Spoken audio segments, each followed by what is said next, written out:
اعوذ باللہ من الشیطان الرجیم بسم اللہ الرحمن الرحیم وبہ نستعین وهو خیر المعین۔ سورہ مبارکہ حمد کی تفسیر میں ہم آیت نمبر ظاہراً 4 پہ پہنچے تھے۔ ایاک نعبد و ایاک نستعین۔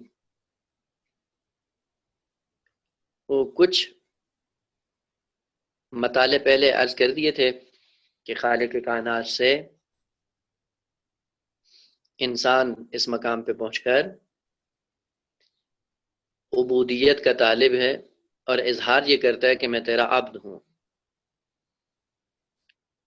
اور عبودیت عرض کیا تھا کہ انسان کی روح تسلیم ہو جائے اور فقط عبادت کو انجام دینے کا نام عبد نہیں۔ بس اوقات انسان عبادتیں انجام بہت دیتا ہے لیکن روح کے اندر عبودیت جیسی صفت پیدا نہیں ہوتی۔ ہمیں کیسے پتہ چلے کہ ہم مقام عبودیت پہ ہیں، ہم اللہ کے دستورات کے تابع ہیں؟ کہاں سے پتہ چلے؟ ایک علامت ذکر کر کے بات کو آگے بڑھاتے ہیں۔ اگرچہ انسان کی پوری زندگی میں یہ چیز ہے، لیکن مثال کے طور پہ انسان اگر نماز کا پابند ہو اور کبھی بھی نماز اس کی اپنے اول وقت سے لیٹ نہیں ہوتی اور اس چیز کو اگر اپنی وہ زندگی کا وتیرہ بنا لیتا ہے تو کبھی کبھی انسان عالم خواب میں بھی اگر نماز کا ٹائم ہو رہا ہو تو نیند کے عالم میں بھی انسان بے چین رہتا ہے، اور جب تک اس نماز کو انجام نہ دے دے، پڑھ نہ لے، تو اس کو نیند میں بھی سکون نہیں آتا، عالم خواب میں بھی تڑپ رہا ہوتا ہے۔ یہی سے پتہ چلتا ہے کہ انسان کے اندر عبودیت کی صفت آ گئی ہے۔ فرض کریں کہ انسان پوری زندگی میں اپنی آنکھوں کو نامحرم سے بچا کر رکھتا ہے، کہاں سے پتہ چلے کہ ہم بینائی کے مسئلے میں مقام عبودیت پہ ہیں؟ جب اگر آپ خواب میں ہوں اور خواب کے عالم میں کوئی نامحرم سامنے آ جائے اور انسان وہاں پہ اپنے آپ کو بچا لے، عالم خواب میں پتہ چلتا ہے کہ یہ عبودیت کی منزل پہ آ گیا ہے۔ اسی طرح سے تمام اعضاء اور جوارح کے اعمال ہیں، ہر عضو کے بارے میں انسان اگر اپنے اندر یہ علامت پاتا ہے تو یہاں سے پتہ چل جائے گا کہ انسان عبودیت کی منزل پہ آیا ہوا ہے۔ روح جب انسان کی تسلیم ہو جاتی ہے خالق کائنات کے سامنے تو پھر روح کے لیے عالم بیداری اور عالم نوم یعنی عالم خواب ایک جیسا ہوتا ہے، وہ خدا کی نافرمانی کرنے کے لیے تیار نہیں ہوتی۔ لہذا خالق کائنات کی بارگاہ میں جب ہم جاتے ہیں اور یہ اظہار کرتے ہیں کہ ایاک نعبد و ایاک نستعین، ہم اس عبودیت پہ پہنچنا چاہتے ہیں کہ اے خالق کائنات، ہم سراپا وجود آپ کی عبودیت میں رہنا چاہتے ہیں، ہم عالم بیداری میں ہوں یا عالم نیند میں ہوں، ہر دو عالم میں آپ کے عبد بن کر زندگی بسر کریں۔ اور ویسے بھی ہے کہ یہ دنیا کی زندگی سب نیند کی زندگی اور آخرت کی زندگی بیداری کی زندگی ہے، اور ہم نے برعکس سمجھا ہوا ہے۔ پیغمبر اسلام کی حدیث ہے کہ الناس نیام، لوگ سوئے ہوئے ہیں، نیند میں ہیں، اذا ماتو، جب مریں گے، انتبہوا، تب بیدار ہو جائیں گے۔ آپ نے دیکھا ہے کہ عالم خواب میں آدمی بہت کچھ دیکھ رہا ہوتا ہے نا، اتنے حسین منظر دیکھ رہا ہوتا ہے، پتہ نہیں کہاں کہاں پہ پہنچا ہوا ہوتا ہے، کہاں کی سیر کر رہا ہوتا ہے، جیسے ہی آنکھ کھلتی ہے وہ سارا شرازہ بکھر جاتا ہے، ختم۔ کیا دیکھ رہے تھے؟ ہو گیا۔ بس یہ دنیا ایسے ہی ہے کہ عالم خواب ہے ایک انسان کے سامنے، اور اس عالم خواب میں کیا کہتا ہے؟ یہ گھر میرا ہے، یہ گاڑی میری ہے، یہ اتنا میرا بینک بیلنس ہے، اور اتنے میرا حلقہ احباب ہے، فلاں صاحب مجھے مانتے ہیں، چاہتے ہیں، یہ سب انہی میں ہوتا ہے۔ جیسے ہی ملک الموت آتا ہے یہ سارے رشتے ٹوٹ جاتے ہیں، سارا شرازہ بکھر جاتا ہے، ختم ہو جاتا ہے، اور اس سارے شرازے کے بکھرنے کے بعد خالی ہاتھ انسان اس دنیا سے جا رہا ہوتا ہے۔ بس بتایا جا رہا ہے کہ یہ عالم دنیا عالم خواب ہے، نیند کے عالم میں زندگی بسر کر رہے ہو، عالم داری کے ساتھ کام لو نا۔ جیسے عالم خواب میں آپ نماز کے پابند ہوتے ہیں، تو عالم نیند میں بھی نماز قضا ہو رہی ہو تو انسان میں ہلچل مچ جاتی ہے۔ تو اس عالم دنیا کے اندر کیوں خدا کی معصیت انجام دیتے ہو؟ ہماری زندگی میں ہلچل کیوں نہیں مچتی ہے؟ کیوں خداوند عالم کی معصیت کرتے ہیں؟ بہرحال مقام عبودیت پہ آنے کے لیے یہ علامتیں ہیں کہ ان سے انسان خوب پہچان سکتا ہے کہ ہم پہ ہیں یا نہیں ہے۔ اس لیے اس میں وعدہ کیا، اس نقطے کو بیان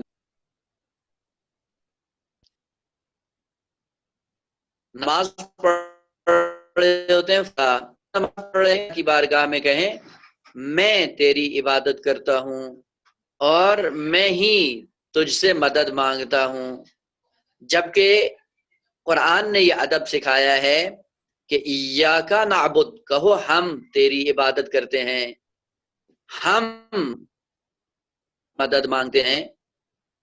یہ میں کیسے ہو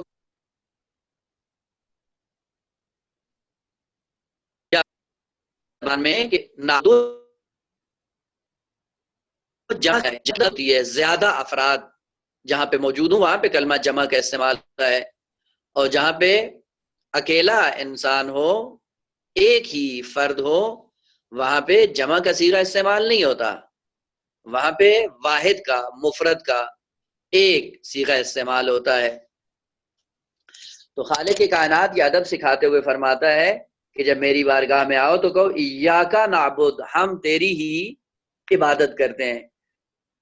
کیوں استعمال ہوتا ہے؟ جواب، انسان کی زندگی دو طرح سے ہوتی ہے۔ ایک انسان کی زندگی ہے فردی، اکیلا، کسی سے کوئی اس کا رابطہ نہیں ہے، اور دوسری زندگی ہے اجتماعی، سوشل زندگی۔ سوشل زندگی بھی انسان کے لیے ہے، فردی زندگی بھی انسان کے لیے ہے، لیکن اس خصوصیت کے ساتھ اگر آپ مخلوقات کے اندر دیکھیں تو جتنی مخلوقات ہیں حیوان کے نام سے یا ملائکہ کے نام سے، ان کی زندگی فردی ہے، اجتماعی زندگی نہیں ہے، جبکہ انسان کی زندگی اجتماعی زندگی ہے۔ وہ پہلے پتہ چلے کہ معیار کیا ہے فردی زندگی اور اجتماعی زندگی کا۔ دیکھیں، فردی زندگی میں ہر فرد اپنی زندگی کو چلانے کے لیے اکیلا کافی ہوتا ہے، یعنی اس کی زندگی کا دار و مدار دوسروں پہ نہیں ہوتا، دوسرے ہوں یا نہ ہوں یہ اپنے سارے کام انجام دیتا رہتا ہے اور زندگی اس کی چلتی رہتی ہے۔ جبکہ اجتماعی زندگی میں ایک مخلوق کو زندہ رہنے کے لیے تنہا اپنی زندگی کو آگے چلانا اس کے لیے ممکن نہیں ہوتا، تو اس کی زندگی کو آگے چلانے کے لیے پورے افراد ایک دوسرے کے ساتھ تعاون کرتے ہیں اور پھر وہ اپنی زندگی کو آگے بڑھاتا ہے۔ مثال عرض کروں، دیکھیں آپ حیوانات کی زندگی کو اگر دیکھیں تو حیوانی زندگی یہ ہے کہ بعض گھاس کھاتے ہیں، چارہ کھاتے ہیں، بعض گوشت کھاتے ہیں، تو اب وہ ان کی زندگی چل رہی ہوتی ہے، کوئی ہو یا نہ ہو۔ اور فردی زندگی میں ملائکہ کی زندگی دیکھیں، ہر ملک اپنے ڈگر پہ چل رہا ہے، دوسرا ہو یا نہ ہو فرق نہیں کرتا ہے، ان کی زندگی چل رہی ہے۔ لیکن انسان بیچ میں ایک ایسی مخلوق ہے کہ جس کی زندگی اجتماعی ہے، یعنی اگر دوسرے شعبے کے لوگ اپنی اپنی ذمہ داری انجام نہ دیں تو اس کی زندگی آگے نہیں بڑھتی۔ اب اسی ایک انسان کی زندگی کو آگے بڑھانے کے لیے کیا چاہیے؟ لباس چاہیے، کھانا چاہیے، ڈاکٹر چاہیے، گھر چاہیے، کپڑے سینے والا چاہیے، جوتے بنانے والا چاہیے، بال کاٹنے والا چاہیے، گاڑی بنانے والا چاہیے۔ اور یہ چھوٹے چھوٹے میں نے نمونے عرض کیے ہیں، اور اس سے آپ خود بھی کئی شعبے نکال سکتے ہیں۔ اور سوال، یہ سارے کام انسان اکیلا کر سکتا ہے اپنے؟ یہ سارے کام انسان اکیلے نہیں کر سکتا۔ مثلا فرض کریں ایک چھوٹا سا نمونہ، ہم روٹی بنا کر کھاتے ہیں، اس روٹی کو ہم بنا سکتے ہیں؟ یعنی گندم بھی خود کاشت کریں، گندم پکے خود اس کو صاف کریں، پھر اس سے آٹا بنائیں، آٹا بنا کے پھر اس کو گوندیں، پیڑا بنا کے تنور میں خود لگائیں، پکانے کے بعد اب وہ ساری چیزیں خود اکیلا انسان بنا کر ان کو انجام دے۔ اور یہ بھی یاد رہے کہ جب گندم کاشت کرنی ہو تو اس کے لیے ہل بھی خود بنائے، ہل چلانا بھی خود کرے۔ تو یہ ایک روٹی کو تیار ہونے کے لیے کتنے بیچ میں افراد کی ضرورت ہے؟ اور یہ سب کا سب سرکل جو چل رہا ہے وہ یہ ہے کہ پورے انسانوں نے مل کر اس انسانیت کی زندگی کو آگے بڑھانے کے لیے ایک ایک شعبہ اپنے ذمے لیا ہوا ہے، اور اگر یہ اپنے شعبے سارے انسان چھوڑ دیں یہ پوری انسانیت مر جائے گی۔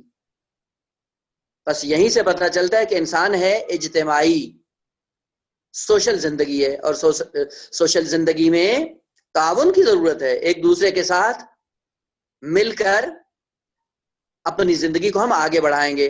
مثلا فرض کریں ڈاکٹر صاحب کل سے کام کرنا چھوڑ دیں، مریضوں کو دیکھنا چھوڑ دیں، وہ جتنے ہاسپٹل میں بیٹھے ہیں ان کا خدا حافظ ہے چل بسیں گے، اور ادھر سے مریض اگر ڈاکٹر صاحب کی ضروریات پوری نہ کریں وہ پتہ چلے گا کہ کل کو ڈاکٹر صاحب کی زندگی معطل ہو جائے گی۔ بس ایک زندگی ہے اجتماعی، سوشل زندگی۔ سوشل زندگی کی خصوصیت کیا ہے کہ ایک فرد انسانی دوسروں کے تعاون کے بغیر اپنی زندگی آگے نہیں بڑھا سکتا، اسے کہا جاتا ہے اجتماعی زندگی۔ اجتماعی زندگی کی خصوصیت یہ ہے کہ فردی نہیں ہوتا، اکیلے نعرہ نہیں ہوتا میں ہوں اور بس میں ہوں۔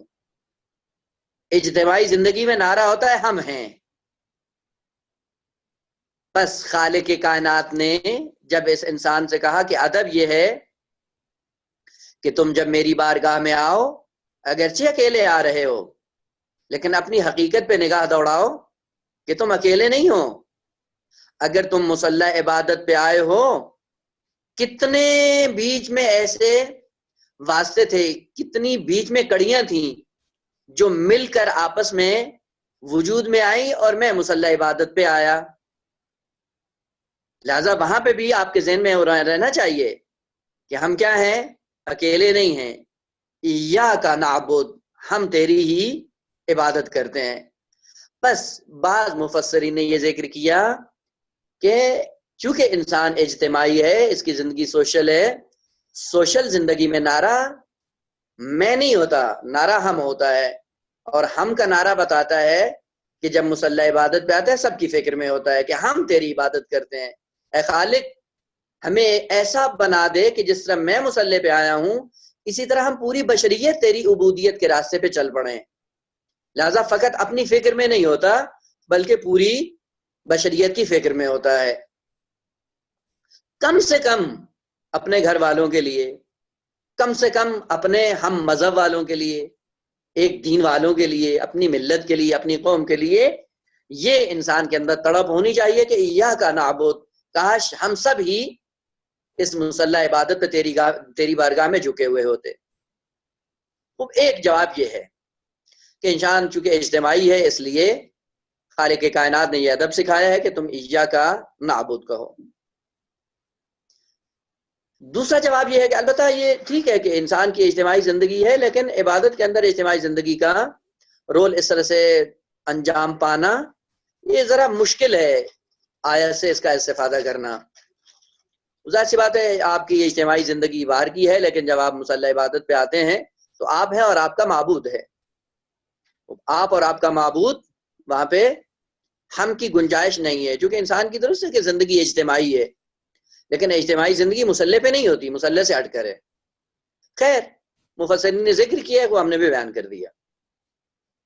دوسرا یہ ہے کہ حقیقتاً انسان ہم ہی کہنے کے لائق ہے، اور وہ اس طرح سے کہ معصومین فرماتے ہیں کہ انسان جب مصلی عبادت پہ آتا ہے تو کچھ آداب کی رعایت کر کے آتا ہے، مثلا پہلے وضو کرتا ہے، وضو کرنے کے بعد رو بقبلہ کھڑا ہوتا ہے اور پہلے مستحب ہے اذان کہے، پھر اقامت کہے، اور پھر اللہ کی بارگاہ میں نماز کے لیے کھڑا ہو جائے۔ معصومین فرماتے ہیں کہ اگر انسان صرف اقامت کہہ کر نماز کو شروع کرتا ہے تو ملائکہ کی ایک صف ہوتی جو اس کے پیچھے کھڑی ہو کر اقتدا کر رہی ہوتی ہے، اور جب اذان بھی اقامت کے ساتھ پڑھ کر مصلی عبادت پہ آتا ہے تو دو صفیں ملائکہ کی اس کے پیچھے اقتدا کر رہی ہوتی ہیں۔ یہیں سے پتہ چلتا ہے کہ انسان اگرچہ تنہائی میں ہوتا ہے لیکن ملائکہ کا امام بنا ہوتا ہے، اور ملائکہ کا امام بننے کے ساتھ ساتھ اکیلا نہیں ہے۔ جب اکیلا نہیں ہے، ایک جمع غفیر ہے جو اس کے پیچھے اقتدا کر کے خدا کی عبادت میں مصروف ہوتی ہے۔ تو ادب بھی یہی ہے کہ کہو ایاک نعبد و ایاک نستعین، تیری ہی عبادت کرتے ہیں اور تجھی سے مدد مانگتے ہیں۔ بس یہ ادب سکھا رہا ہے خالق کائنات کہ جب میری عبودیت کی منزل پہ تمہیں آنا ہو، ان آداب کے ساتھ آؤ گے، پتہ چلے گا، تمہیں لطف محسوس ہوگا ایاک نعبد و ایاک نستعین کا، یعنی اگر اذان اور اقامت اور سارے مصابات کے ساتھ مصلی عبادت پہ آ رہے ہو تو اب اس قابل ہو کہ کہو کہ ایاک نعبد و ایاک نستعین، وہ پھر انسان کو لذت محسوس ہوتی ہے کہ میں اکیلا اس سفر پہ نہیں ہوں۔ اور ہوتا ہے انسان جب عبودیت کی منزل پہ آتا ہے واقعاً ملائکہ اس انسان کے خدمت گزار ہو جاتے ہیں۔ مرحوم آغا ملکی تبریزی امام خمینی کے استاد تھے اخلاقیات اور عرفان کے، ان کے لیے مشہور ہے کہ جب بھی نماز شب کے لیے انہوں نے ارادہ کیا ہوتا تھا کہ اٹھنا ہے، باقاعدہ فرشتہ آ کر جگاتا تھا کہ آغا اٹھیے، نماز تہجد کا ٹائم ہو گیا ہے، اور زندگی بھر فرشتہ اٹھاتا رہا آغا کو، اور یہ صرف دیکھنے کے لیے کہ یہ کیسا عبد خدا ہے کہ جس کی نماز تہجد کی یہ کیفیت ہوتی ہے کہ جیسے اٹھتے تھے اٹھنے کے فوراً بعد مصابات کا سلسلہ شروع ہو جاتا تھا۔ وہ انسان اکیلا نہیں ہوتا راہ عبودیت میں، اگر عبودیت کی منزل پہ آ جائے تو پھر اکیلا نہیں ہے، فرشتے بھی اس کے ساتھ ساتھ ہیں، لہذا حق بنتا ہے کہ انسان کہے ایاک نعبد و ایاک نستعین۔ یہ دوسرا جواب ہے۔ تیسرا جواب اس کو سمجھنے کے لیے ایک مقدمہ یہاں پہ عرض کرنا ہے۔ خالق کائنات پوری کائنات کے لیے اپنے قرآن کریم کے اندر اس نے متعدد آیات میں پوری کائنات کا فلسفہ یہ بیان کیا ہے، وَإِلَيْهِ تَسِيرُ الْأُمُورُ، تمام امور کی بازگشت اللہ کی طرف ہے۔ اِنَّا لِلَّهِ وَإِنَّا إِلَيْهِ راجعون، ہم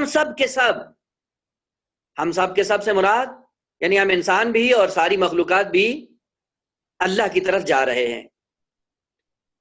وَإِلَىٰ رَبِّكَ الْمُنتَهَىٰ، انتہا سب کی خداوند عالم کی طرف ہے، پروردگار کی طرف ہے۔ وَإِلَيْهِ الرُّجْعَى، بازگشت سب کی اسی کی طرف ہے۔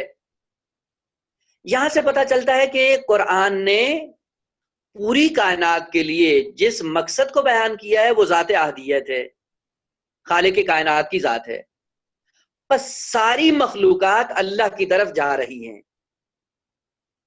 لیکن ساری مخلوقات جو اللہ کی طرف جا رہی ہیں ان کا ایک خاص راستہ ہے، اس راستے سے ہو کر جا رہی ہیں۔ اور وہ راستہ کیا ہے کہ جتنی بھی یہ مادی مخلوقات ہیں یہ ساری کی ساری انسان کے راستے سے ہوتی ہوئی اللہ کی بارگاہ میں جا پہنچیں گی۔ بس اس ساری مادی کائنات کا امام، قافلہ سالار انسان ہے، اور یہ انسان کے راستے سے ہوتی ہوئی اپنی بارگاہ کو جا پہنچیں گی، اپنے مقصد کو جا پہنچیں گی۔ اب مثال عرض کروں، مثلا اگر ہم گھر میں داخل ہونا چاہتے ہیں تو اس کا راستہ کیا ہے کہ ہم دیوار پھلانگ کے نہیں آئیں گے، ہم چھت سے چڑھ کر وہیں سے سوراخ کر کے نیچے نہیں آئیں گے، بلکہ گھر میں جانے کا راستہ ہے، اس راستے سے ہوتے ہوئے دروازہ ہے، دروازہ لگا ہوا ہے، دروازے سے اندر جائیں گے تو انسان باوقار سمجھا جائے گا، سلجھا ہوا انسان سمجھا جائے گا، لیکن اگر دیوار پھلانگ کے جائیں گے تو چور کہا جائے گا۔ بس چور راستوں سے اللہ کی بارگاہ میں نہیں جانا ہے، انہی راستوں سے جانا ہے جن راستوں کو خالق کائنات نے مقرر فرمایا ہے۔ اسی لیے خالق کائنات نے قرآن میں یہ ذکر کیا ہے، خلق لکم، تمہارے لیے خلق کیا ہے خالق کائنات نے سب کچھ۔ اور انسان کو کس لیے خلق کیا؟ اپنے لیے۔ اور وہ جو انسان کے لیے خلق ہوئے وہ بھی خدا کے لیے خلق ہوئے ہیں، لیکن یہ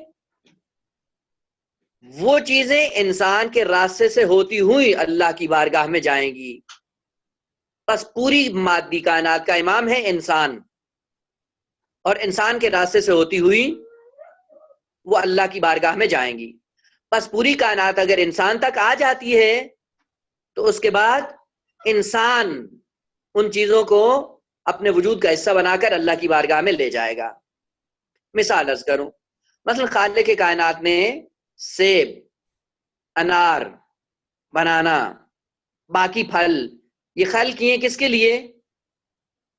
ان کا بھی ایک مقصد ہے، ان کو بھی اپنے مقصد تک جانا ہے، لیکن ان کو اپنے راستے پہ چلنے کے لیے کیا کہا ہے؟ کہا کہ تم انسان کے وجود سے ہوتے ہوئے اللہ کی بارگاہ میں جاؤ گے۔ اب انسان کیلا کھائے، انار کھائے، سیب کھائے، وہ انسان کے جسم کا حصہ بن جائے۔ انسان کے جب جسم کا حصہ بنے گا بس وہ انسان کے اندر منظم ہو گیا ہے، انسان کے اندر گھل مل گیا ہے۔ اور یہ انسان کیا کرے گا؟ یہ انسان اس انرجی کو پا کر اس انرجی کے ذریعے اللہ کی عبادت کرے گا۔ تو جب اللہ کی عبادت کرے گا یہ خود بھی مقصد کی طرف جا رہا ہے، اور وہ چیزیں جو اس نے اپنے وجود کا حصہ بنایا ہے وہ بھی اللہ کی بارگاہ کی طرف جا رہی ہیں۔ گندم اپنے وجود کا حصہ بناتا ہے، چاول اپنے وجود کا حصہ بناتا ہے، پانی اپنے وجود کا حصہ بناتا ہے، سورج کی انرجی اپنے وجود کا حصہ بناتا ہے، اور نہ جانے اس کائنات کے اندر جو کچھ ہے وہ سارے کا سارا مل کر اس انسان کے وجود کے اندر جمع ہو رہا ہے۔ اور یہ انسان اپنے وجود میں سب کو سمیٹ کر، طاقت لے کر اللہ کی بارگاہ میں کھڑا ہو کر ان ساری چیزوں کو اللہ کی راہ میں پہنچا رہا ہے، خود بھی پہنچ رہا ہے اور ان چیزوں کو بھی پہنچا رہا ہے۔ بس جب مصلح عبادت پہ آتا ہے تو اکیلا نہیں ہے، بلکہ کئی ایک چیزوں کو اپنے وجود کے اندر سمیٹ کر اللہ کی بارگاہ میں لے جا رہا ہے۔ اب ان میں بعض ایسی چیزیں کہ جن سے انسان کی بینائی بنتی ہے، بعض ایسی چیزیں جن سے انسان کی شنوائی بنتی ہے، قوت سامعہ بنتی ہے، اور اسی طرح پورے انسان کے اعضاء، آخر یہ سارے اعضاء اسی مادی کائنات سے وجود میں نہیں آتے ہیں. دودھ پیتا ہے، دہی کھاتا ہے، روٹی کھاتا ہے، اور ان سے یہ پورا بدن وجود میں آتا ہے، اور یہ ساری چیزیں مل کر انسان کے بدن کو وجود دیتی ہیں. اس وجود کو اٹھا کر انسان مصلی عبادت پہ لا کھڑا کرتا ہے، اور پھر اس وجود کو عبادت کے رنگ میں جب ڈھالتا ہے تو اکیلا نہیں ہے. جب اکیلا نہیں ہے تو خالق کائنات فرماتا ہے کہ ادب کی رعایت کرو. اور ادب کی رعایت کیا ہے؟ یہ دودھ میں نے آپ کے لیے خلق کیا ہے، گندم میں نے آپ کے لیے خلق کی ہے، چاول میں نے آپ کے لیے خلق کی ہیں، ساری نعمتیں میں نے آپ کے لیے خلق کی ہیں کہ یہ ساری چیزیں مل کر آپ کے وجود کو تشکیل دیں، اور آپ کا وجود مل کر ان تمام نعمتوں کا شکر ادا کرتے ہوئے ان کو عبادت کے راستے پہ چلانا آپ کا کام ہے. اور اگر یاد ہو، شاید پہلے عرض کیا ہو کہ شکر نعمت کیا ہے. نعمت کا شکر یہ نہیں ہے کہ صرف زبان سے شکرن للہ کہہ دو، بلکہ نعمت کا شکر یہ ہے کہ جب خالق کائنات کسی نعمت کو دیتا ہے تو اس نعمت کے دینے کا ایک مقصد ہے، اسی مقصد میں اس نعمت کو استعمال کرنا یہ شکر نعمت ہے. بس یہ ساری نعمتیں خداوند عالم نے دی انسان کو، اس ساری نعمتوں کا شکر کیا ہے؟ کہ ساری نعمتوں کا شکر یہ کہ جس مقصد کے لیے خالق کائنات نے دی ہیں اس مقصد میں نعمتوں کو استعمال کرو. جب ان مقاصد میں ان نعمتوں کو استعمال کریں گے، اور ان سب کا مقصد کیا ہے؟ ذات عادیت کی بارگاہ میں جانا ہے، لیکن آپ کے راستے سے ہوتی ہوئی جائیں گی. جب آپ کے راستے سے ہوتی ہوئی جائیں گی تو پھر کیا کریں؟ جب مصلی عبادت میں آئے تو اب اکیلے نہیں ہیں. اتنی نعمات کا مجموعہ اکٹھا کر کے آپ مصلی عبادت پہ آپ نے لا کھڑا کیا ہے. وہ جب اتنی چیزوں کا مجموعہ بن کر آپ آتے ہیں اللہ کی بارگاہ میں، تو عقل بھی کہتی ہے، فطرت بھی یہی آواز دیتی ہے کہ یہ نہ کہو کہ میں، یہ کہو کہ ہم. اکیلے نہیں ہیں آپ. بہت ساری اللہ کی نعمتیں ہیں جن کو اپنے وجود میں سمیٹ کر آپ نے راہ عبودیت کو طے کرنا شروع کیا ہے. انرجی نہ ہوتی، طاقت نہ ہوتی، وہ کہاں مصلی عبادت پہ آتے؟ یہ انرجی کہاں سے ملی ہے؟ جن چیزوں سے ملی ہے وہ خدا نے خلق کی ہیں. ان کو خلق کرنے کا بھی مقصد تھا، مقصد یہ تھا کہ آپ کے وجود کا حصہ بن کر اللہ کی بارگاہ میں جا پہنچیں. بس ہم جب مصلی عبادت پہ آتے ہیں تو اکیلے نہیں ہوتے، بلکہ امام کائنات بنے ہوتے ہیں، اور کائنات کو اپنی اقتدا میں اللہ کی بارگاہ میں پہنچانے کے لیے آمادہ ہوتے ہیں. اسی لیے خالق کی کائنات نے کہا، غور کیا ہے کہ میں رب العالمین ہوں. رب کا معنی کیا تھا یعنی میں پوری کائنات کو مقصد تک پہنچاتا ہوں. وہ یہ جتنی کائنات اپنے مقصد کو پا رہی ہے کس وجہ سے پا رہی ہے؟ اس لیے کہ خالق کی کائنات پہنچا رہا ہے. اس رب العالمین کے فوراً بعد خداوند عالم نے کہا کہ یہ ربوبیت مالکیت کے سائے میں ہے. فوراً خالق کائنات نے لہجہ تبدیل کر کے کہا کہ انسان تو بھی کہ ایاک نعبد، تیری عبادت کرتے ہیں. یعنی تو بھی ربوبیت کے سائے میں اس کائنات کو منزل مقصود تک لے کے جا رہا ہے. تو دیکھا ہے میری ربوبیت کا عالم کیا تھا؟ میں نے رحمت کے سائے میں ہر موجود کو کمال تک پہنچایا ہے. تو بھی رحمت کے سائے میں آگے بڑھ، اور اس رحمت کے سائے میں ان ساری نعمتوں کو ایک جگہ اکٹھا کر کے ان سب کو عبودیت کے راستے پہ گامزن کر دے. اب ان حدیثوں کا ترجمہ سمجھ میں آتا ہے کہ جن حدیثوں میں بیان کیا گیا ہے کہ انسان تیرے ہاتھوں کا تجھ پہ حق ہے، تیری آنکھوں کا تجھ پہ حق ہے، زبان کا تیری گردن پہ حق ہے، کانوں کا تیری گردن پہ حق ہے، پورے جسم کا تم پہ حق ہے. آیا ان کا حق ادا کر رہے ہو یا نہیں کر رہے ہو؟ بس انسان اکیلا مصلی پہ نہیں ہے، ان سارے اعضاء اور جوارے کا نمائندہ بنا ہوا ہے، اور ان اعضاء اور جوارے کے اندر جو اجزاء ہیں ان کا نمائندہ بنا ہوا ہے، اور جن اشیاء سے اس انسان کے اعضاء اور جوارے بنتے ہیں ان کا بھی یہ نمائندہ بنا ہوا ہے. سب کو اللہ کی بارگاہ میں لے کے جا رہا ہے. اب واقعاً انسان ان تمام نعمتوں کو استعمال کرنے کے بعد اگر مصلی عبادت پہ نہ آئے تو اس سے بڑھ کر بھی کوئی کفران نعمت کا نمونہ مل سکتا ہے انسان کو؟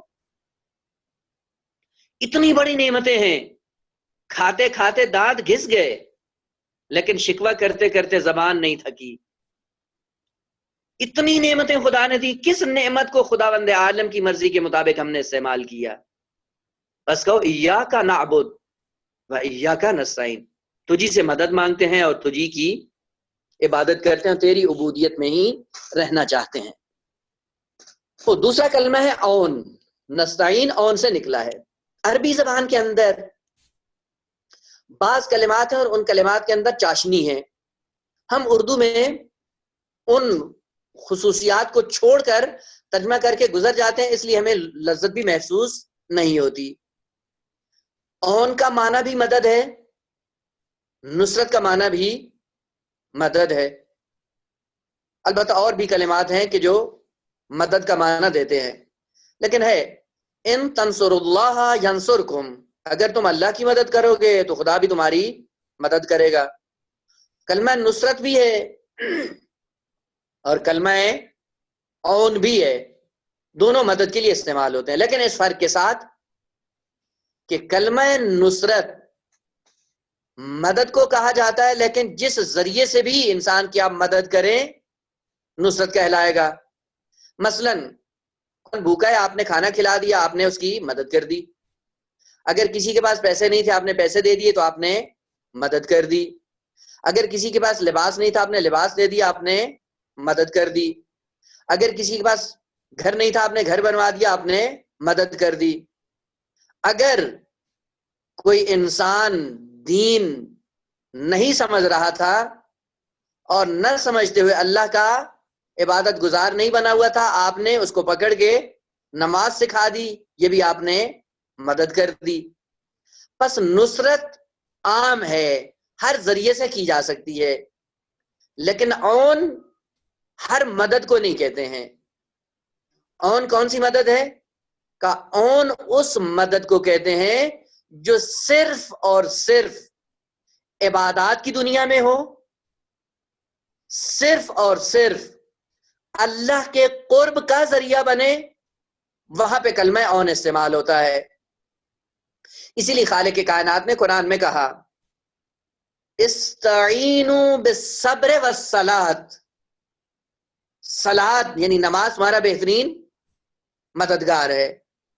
اعانت لینی ہے تو نماز سے لو، اگر مدد لینی ہے تو صبر سے لو. اسی لیے خالق کائنات نے پھر فرمایا وَتَعَاوَنُوا عَلَى الْبِرِّ وَالتَّقْوَى.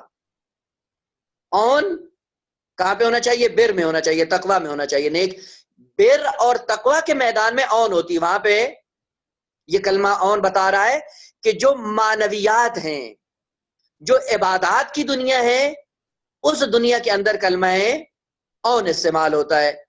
اس لیے فوراً کہا وَلَا تَعَاوَنُوا عَلَى الْإِثْمِ وَالْعُدْوَانِ، برائیوں میں ایک دوسرے کی مدد نہیں کرو. بس وہ چیزیں جو اللہ کی طرف لے کے جائیں وہ ہے اون کا مظہر، وہاں پہ اعانت چاہیے. اور وہ جو خالی پیٹ بھرنا ہو، بدن کا لباس فراہم کرنا ہو، بدن کو 4 پیسے دینے ہو، وہاں پہ نصرت کا کلمہ استعمال ہو سکتا ہے. اور اسی لیے اب سمجھ میں آتا ہے کہ خداوند عالم نے کہا کہ ان تنصر اللہ، اگر تم اللہ کی مدد کرو گے، اور اس سے مراد یہ نہیں اللہ کے دین کی مدد کرو گے، تو ضروری نہیں ہے کہ دین میں صرف نمازیں پڑھ کر دین کی مدد کرو نا.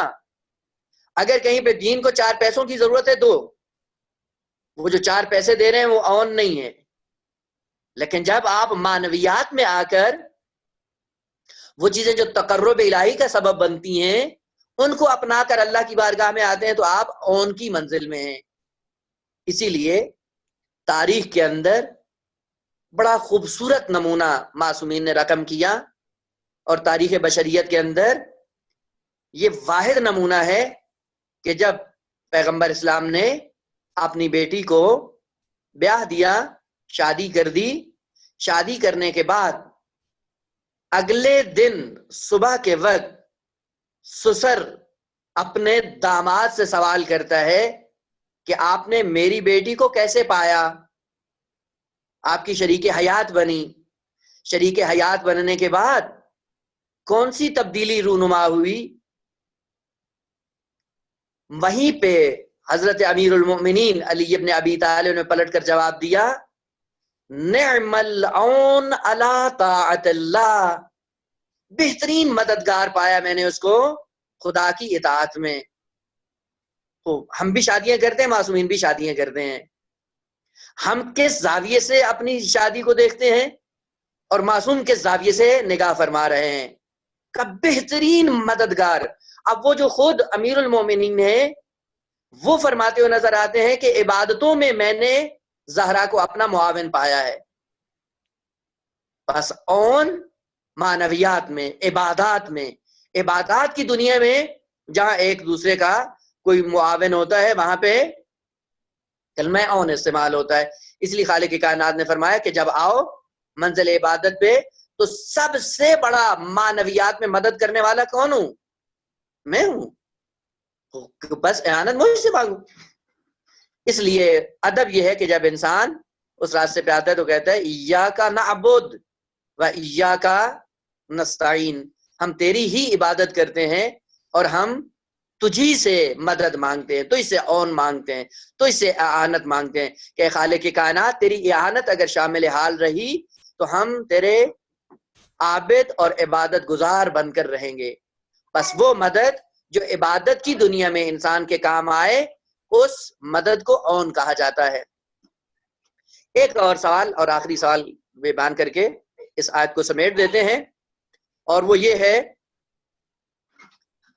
کہ جب آپ نے کہا حصر کا معنی لیا کہ صرف تیری ہی عبادت کرتے ہیں، اور ادھر سے کہا کہ صرف تجھی سے مدد مانگتے ہیں، تو یہیں سے سوال یہ ہوتا ہے کہ پھر غیر اللہ سے مدد مانگنا جائز نہیں ہے، پھر غیر اللہ کی عبادت کرنا بھی جائز نہیں ہے۔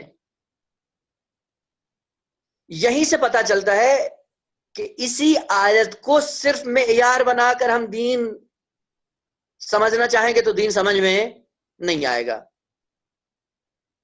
اسی لیے ان آیات کی روشنی میں جو دوسری آیات بیان ہو رہی ہیں ان پہ بھی ذرا نگاہ دوڑا کر آنکھیں کھول کر دیکھیں۔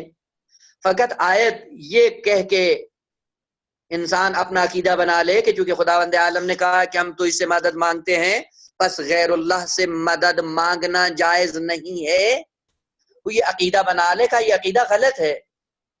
کیوں؟ اگر غیر اللہ سے عبادت میں یا اعانت میں کسی کو وسیلہ قرار دینا جائز نہ ہو اور یہ کام غلط ہو تو خود خالق کائنات نے کیوں حکم دیا ہے کہ استعینوا بالصبر والصلاۃ، نماز اور صبر سے مدد مانگو، اس کو اپنا معاون بناؤ۔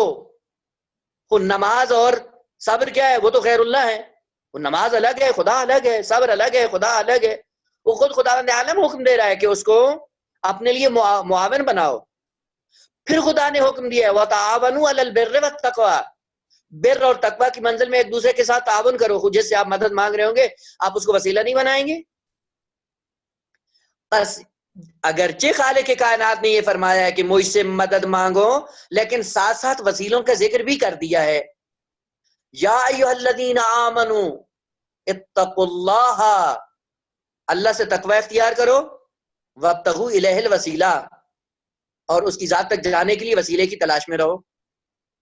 بس قانون یہ ہے کہ جو کچھ مدد آتی ہے خداوند عالم کی طرف سے آتی ہے، لیکن جب اللہ کی طرف سے آتی ہے تو ڈائریکٹ نہیں آتی، واسطوں کے ساتھ آتی ہے، اور اگر بیچ میں واسطے نہ ہو تو یہ انسان پھٹ جائے گا، نابود ہو جائے گا۔ مثال عرض کروں، آپ دیکھیں یہ جو مین تاریں بجلی کی گزر رہی ہوتی ہیں ان میں کرنٹ ہائی لیول کا ہوتا ہے نا، آپ اس میں اسی تار پہ جو مین تاریں گزر رہی ہوتی ہیں بجلی کی 40 واٹ کا بلب ان کے ساتھ جا کر لگا دے، کیا ہوگا اشر؟ وہ جیسے ہی آپ لگائیں گے ٹھک سے پھٹ جائے گا۔ تو پھر کیا کرو؟ کہا کہ نور اس کے اندر بجلی کا اسی مین تار سے آئے گا، لیکن واسطوں سے ہوتا ہوا آئے گا۔ پہلے ٹرانسفر میں آئے، ٹرانسفر سے پہلے میٹر میں آئے، میٹر سے پھر اس کو کمزور کرو، کمزور کرنے کے بعد 40 واٹ کی کیپیسٹی میں اس کو تبدیل کرو۔ وہ 40 واٹ میں جب تبدیل ہوگا اب بلب کو شاعت میں متصل کرو، اب بلب روشن ہو جائے گا، اب بلب جلنا شروع ہو جائے گا، اب پھٹے گا نہیں۔ کیوں؟ چونکہ اس کی کیپیسٹی کے مطابق نور آیا ہے۔ وہ اگر یہی بلب اگر مین تار سے جا کر لیتا ہے پھٹ جائے گا. وہ اب سوال کہ یہ جو بلب میں نور آیا ہے کہاں سے آیا ہے؟ اسی مین تار سے ہی آیا ہے، لیکن واسطوں کے ذریعے آیا ہے. اسی لیے خالق کائنات نے فرمایا کہ تمام اعانتوں کا منبع میں ہوں، مرکز میں ہوں، لیکن مجھ سے لینے کے لیے ڈائریکٹ نہیں لے سکتے ہو. اگر ڈائریکٹ لوگے تو نابود ہو جاؤ گے. واسطے کے ساتھ آؤ، وسیلے کے ساتھ آؤ. وسیلے کے ہو گے، تمہارے اندر جتنی کیپیسٹی ہوگی اسی کیپیسٹی کے حساب سے ہم آپ کو اپنا فیض پہنچاتے رہیں گے. بس اعانت کے مرحلے میں ہم وسائط کے محتاج ہیں، وسائط کے بغیر نہیں ہو سکتا. بس ایاک نستعین، تجھی سے مدد مانگتے ہیں. اور اگر ہم بیچ میں وسائط کو رکھ لیتے ہیں تو یہ وسائط بھی وہ ہیں، وسیلے بھی وہ ہیں جو خود خالق کائنات نے معین کیے ہیں. اب کوئی سوال یہ کر سکتا ہے کہ یہ بھی حسر ہے کہ ہم تیری عبادت کرتے ہیں اور تجھی سے ہی مدد مانگتے ہیں. اگر مدد میں تم کسی سے مدد مانگ سکتے ہو تو کسی کو ایک سجدہ بھی کر دو.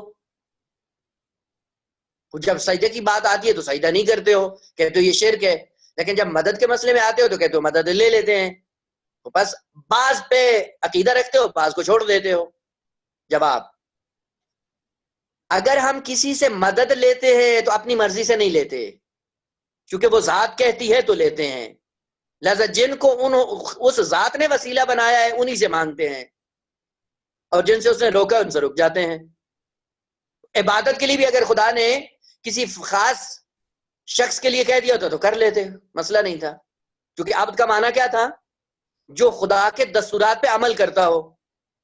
خدا جہاں دستور دے دے وہاں جھک جائیں گے.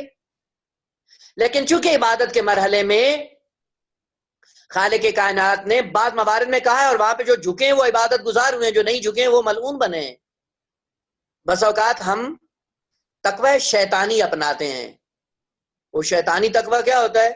خدا کہہ رہا ہے یہ میرا خلیفہ ہے، تو اس کے سامنے سجدہ کر. وہ کہتا ہے نہیں، میں سجدہ کروں گا تیری توحید نہیں بچے گی.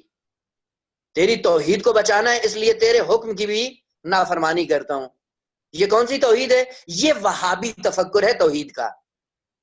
خدا کہتا ہے تو جھک، شیطان کہتا ہے نہیں جھکتا ہوں. کیوں نہیں جھکتا ہوں؟ کا اس لیے کہ شرک ہو جائے گا، اور شرک سے تیری توحید ختم ہو جائے گی. تیری توحید کو بچانا ہے، اس لیے تیرے ہی حکم کی نافرمانی کر کے سجدہ نہیں کرتا ہوں. وہ کتنا مخلص ہے خدا کا، نہیں؟ خدا سے بھی زیادہ مخلص ہے. وہ بعض لوگ خدا کی توحید کے لیے شیطان کی طرح خدا سے زیادہ مخلص بن جاتے ہیں. وہ خدا سے زیادہ مخلص نہیں بنو. خداوند عالم نے کہا ہے کہ میرا محبوب تمہارے لیے وسیلہ ہے. کہتے نہیں، اللہ سے نہیں مانگنا ہے، نبی سے نہیں مانگنا ہے. نبی سے مانگیں گے مشرک ہو جائیں گے. قرآن نے کہا ہے قرآن میرا وسیلہ ہے، اس سے مانگو. کہتے نہیں، قرآن سے نہیں مانگنا ہے. اگر قرآن سے مانگیں گے اللہ کی توحید نہیں رہے گی، اگر نبی سے مانگیں گے اللہ کی توحید نہیں رہے گی. وہ جس کی توحید ہے وہ کہہ رہا ہے جھکو. لیکن یہ وہابی کہتے ہیں کہ نہیں جی شرک ہو جائے گا. خوب اب پتہ چلتا ہے نا کہ کون شیطانی تقوی اور شیطانی عقیدہ رکھتا ہے. لیکن اسی عنوان سے آپ دیکھیں جناب یوسف علیہ السلام مصر کی سرزمین پہ مقام بادشاہت پہ پہنچتے ہیں. والدین ان کے کنعان سے آتے مصر کے اندر. خالق حکم دیتا ہے جناب یعقوب کو بیوی سمیت اور بیٹوں سمیت کہ سجدہ کرو یوسف کو. وہ سب کے سب سجدہ کرنا شروع کر دیتے. پتہ چلتا ہے کہ یہ اللہ کے عبد ہیں. وہ اللہ جہاں جھکا دے. ہماری طرف سے کوئی تکبر نہیں ہے، کوئی اکڑ پنا نہیں ہے. وہ عبد کا معنی یہ ہے کہ مالک جہاں جھکا دے جھک جاؤ، لیکن مالک کے سامنے اپنے عقیدے کا اظہار کر کے اپنے علم کا چرچا کرنا شروع کر دو، بدترین ابلیس کہلاؤ گے. تو اگر عبادت کی منزل پہ بھی اگر خدا کہتا کہ یہاں پہ جھکنا، جھک جاتے. بس چونکہ جھکنا بھی اسی کے حکم سے ہے، مدد بھی اسی کے حکم سے مانگنی ہے، فرق نہیں کرتا ہے. جہاں پہ وہ کہے گا مان لیں گے، جہاں پہ روک دے گا رک جائیں گے. بس عبادت اسی کی کرتے ہیں، مدد اسی سے مانگتے ہیں. لیکن جن کے لیے اس نے کہا ہے کہ ان سے مانگو، ان سے مانگتے ہیں. جن کو اس نے وسیلہ بنایا ان کو وسیلہ مانتے ہیں، جن کو اس نے ذریعہ بنایا ان کو ذریعہ مانتے ہیں. بس ہمارا مین مقصد اللہ کو ماننا ہے، اللہ کے دستورات پہ عمل کرنا ہے. وہ اللہ نے جن جن چیزوں کا کہا ہے ان کو مان لیتے ہیں. اسی لیے خالق کائنات نے کہا کہ اے متقین، اے وہ لوگ جو مومن ہو، با تقوی ہو، کیا کرو؟ کہا میری ذات تک آنے کے لیے وسیلہ تلاش کرو. ہم نے وسیلہ تلاش کر لیا. وہ بعضوں نے کہا کہ وسیلہ فقط نماز ہے. وہ ہم نے کہا نا، نماز بھی وسیلہ ہے، تقوی بھی وسیلہ ہے، روزہ بھی وسیلہ ہے، معصوم بھی وسیلہ ہے، پیغمبر بھی وسیلہ ہے، قرآن بھی وسیلہ ہے۔ ان وسائل سے چھٹکارا نہیں ہے، کیونکہ ان وسائل کے بغیر انسان اپنی منزل مقصود کو نہیں پا سکتا۔ بس ایاک نعبد و ایاک نستعین میں جب اللہ کی بارگاہ میں ہم یہ اعلان کرتے ہیں کہ اے خالق سب کا سب تیری طرف سے ہے، سب کچھ کا مالک تو ہے، لیکن جہاں جہاں پہ آپ نے ہمیں حکم دیا وہاں وہاں پہ ہم سر تسلیم خم کرنے کے لیے آمادہ بیٹھے۔ اس لیے اعلان یہ کر رہے ہیں اپنی نماز کے اندر کہ ایاک نعبد و ایاک نستعین، تجھی سے مدد مانگتے ہیں، اور چونکہ تو نے کہا ہے کہ نماز اس طرح سے پڑھو، اسی طرح نماز پڑھ کے نماز سے مدد مانگ کے آپ کی بارگاہ میں آ رہے ہیں۔ بس وسیلہ وہی اپناتے ہیں جس وسیلے کے لیے خالق کائنات نے ہمیں اس کا حکم دیا ہے، اور قرآن کے اندر متعدد آیات میں قرآن نے حکم دیا ہے، خالق کائنات نے یہ بیان کیا ہے کہ انسان بارگاہ میں آنا ہو اکیلے نہیں آ سکتے ہو، وسائل کا سہارا لو، وسیلوں کے ذریعے سے میری بارگاہ تک آؤ، لیکن وہ وسیلے جن کو میں نے معین کیا ہے ان وسیلوں کو اختیار کر کے آنا ہے، اپنی طرف سے کوئی اختیار نہیں کرنا۔ بس ایاک نعبد و ایاک نستعین میں جب ہم پہنچتے ہیں تو خالق کی بارگاہ میں یہ اعلان کرتے ہیں کہ اے الہ العالمین، ہم آج کے بعد آپ کے بندے ہیں، آپ کی عبودیت میں ہیں، آپ کے فرامین پہ کان دھرنے والے ہیں، جہاں پہ آپ نے جھکا دیا جھک جائیں گے، جہاں پہ آپ نے بلایا آ جائیں گے، جہاں سے آپ نے روکا رک جائیں گے۔ اگر واقعا ہماری زندگی یوں ہے ہم عبودیت کی منزل پہ ہیں، لیکن بعضوں کے لیے معصوم فرماتے ہیں کہ رب تال القرآن والقرآن یلعنہ، رب قار القرآن والقرآن یلعنہ، بہت سے ایسے لوگ ہیں کہ جو قرآن کی تلاوت کرتے ہیں، بہت سے ایسے لوگ ہیں جو قرآن پڑھتے ہیں، بہت سے ایسے لوگ ہیں جو نماز پڑھ رہے ہوتے ہیں لیکن پلٹ کر نماز ان پہ لعنت کر رہی ہوتی ہے۔ وہ کیسے؟ جب آتے ہیں نماز کے اندر اعلان کرتے ہیں ایاک نعبد، تیری عبادت کرتے ہیں، لیکن ادھر سے زندگی میں پتہ چلتا ہے کہ ہر ایرے غیرے کی عبادت میں مصروف ہوتے ہیں، ہر ایک کو رب مانا ہوتا ہے۔ ادھر خدا سے کہتے ہو کہ خدا ہے تو اس سے مدد مانگتے ہیں، ادھر کفار کے دامن میں جھک جاتے ہیں اور کفار کے نیچے لگ کر انہی کو اپنا رب اور آقا مان لیتے ہیں۔ جب یہ انسان مصلی عبادت پہ آتا ہے اور اپنی زبان پہ یہ کہہ رہا ہوتا ہے ایاک نعبد و ایاک نستعین، پلٹ کر قرآن کہتا ہے بھائی کیا کہہ رہے ہو، تمہاری زندگی کیا ہے اور تمہاری زبان پہ کیا ہے؟ بس جہاں پہ انسان کی زبان عمل کے ساتھ مل رہی ہو وہیں پہ پتہ چلتا ہے کہ وہ عابد ہے، مقام عبودیت پہ آیا۔ خالق کی کائنات سے یہ دعا ہے کہ ہمیں واقعاً جس طرح وہ ذات چاہتی ہے اسی طرح کی عبودیت کے لیے رہنمائی فرما دے، اور ہم واقعاً اس کی بارگاہ میں عابد بن کر اس کی مرضی کے مطابق اپنے قول اور عمل کو ایک بنانے کے لیے ہمیشہ کامیاب بھی ہوں، کامران بھی ہوں، اور دوسروں کو بھی اس بات کی ترغیب دلاتے رہیں۔ والحمدللہ رب العالمین۔ انشاءاللہ بات ہماری جاری ہے اور اس کے بعد انشاءاللہ آگے کی آیات کو بیان کریں۔